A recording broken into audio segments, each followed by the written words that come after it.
Okay, listen closely, listen carefully, because I'm only going to say this once in my entire existence, but thank God for Sean Strickland.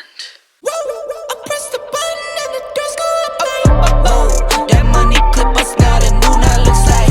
Whoa, upgrade her diamonds, now her girlfriends are like. Now, in case you haven't heard, a few hours ago they announced that the video that I did on Sunday means shit all now. That was exactly the announcement. The media took that story and they ran with it. Kelvin Gastelum is out of this weekend's headline fight, and Sean Strickland, despite having fought on the most recent UFC event, is stepping in against Nassourdine Imavov. Now these two both usually fight at 185, but they're going to fight at 205 because of the short notice. Now that last fight was a pretty poor showing from Strickland. He seemed overly cautious of Cannonier's power following the Figueiredo knockout, and he didn't play his usual way, you know what I mean? He put the loss down to yet another case of dodgy judging, but it was by no means a robbery. However, it's no surprise that he wants to take this opportunity to get back on track, get himself some more cash, and get a favour in the bank from the UFC brass. If only the win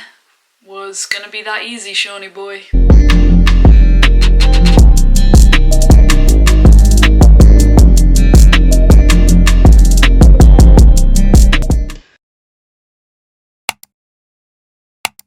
Now, Sean never watches tape on his opponent. He says his aim is to always just be himself in the cage, so in theory it shouldn't matter who his opponent is. Hopefully he's put all this cautious nonsense behind him and we'll see old school Strickland in there, just charging forward from the very first bell, applying that pressure, squared up, hands low, using fast and voluminous jabs and straights to really overwhelm his opponent. If you watched my video from Sunday, you'll know that's what I was imploring Gastelum to do as well. I saw most advantages going to Imavov, but if Gastelum could just use that heart that he brings to most fights, then that was probably his greatest path to victory. And it's largely the same story for Sean. Like, I don't see him coming in on short notice and really having that many advantages against an Imavov who's completed a full camp for a fighter that's like not that dissimilar. But his wild unpredictability could be one, and the other might be his incredible takedown defense. But I still think Imavov could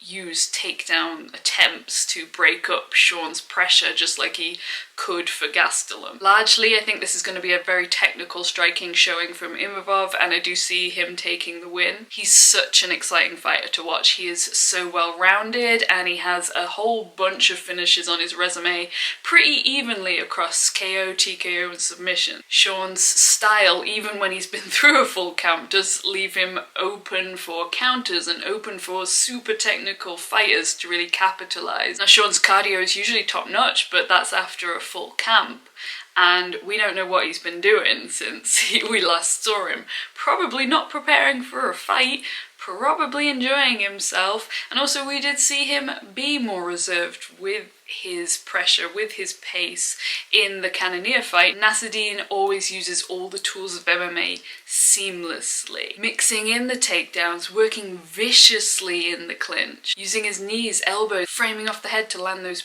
big short range shots, and out in the open canvas using his movement, his jabs and kicks. And largely like it was with Kelvin, he's gonna want to use his footwork, use his movement to stay out of that danger zone with Strickland as well. Basically he just needs to be smart, use strategy rather than blockheaded stupidity. Now on that note, something to note is that Imavov trains out of the MMA factory. He is one of Cyril Gane's main training partners, and that means he trains under Fernando Lopez.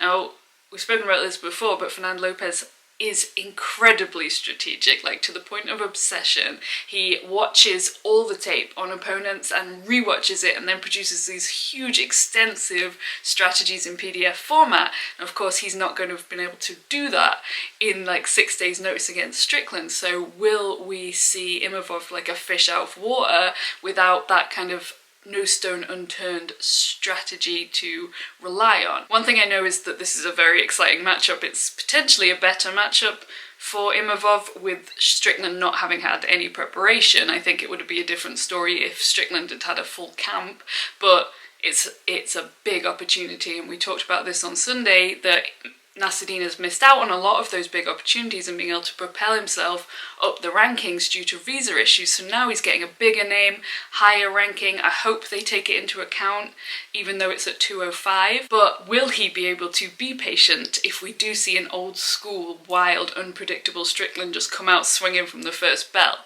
Let me know what you think and whether you're more excited for this matchup than the original, and subscribe, and come back in just a few days at our usual hangout spot on Sunday at 11, where we'll be talking about UFC 283 ? You know, the Brazil one. Love ya.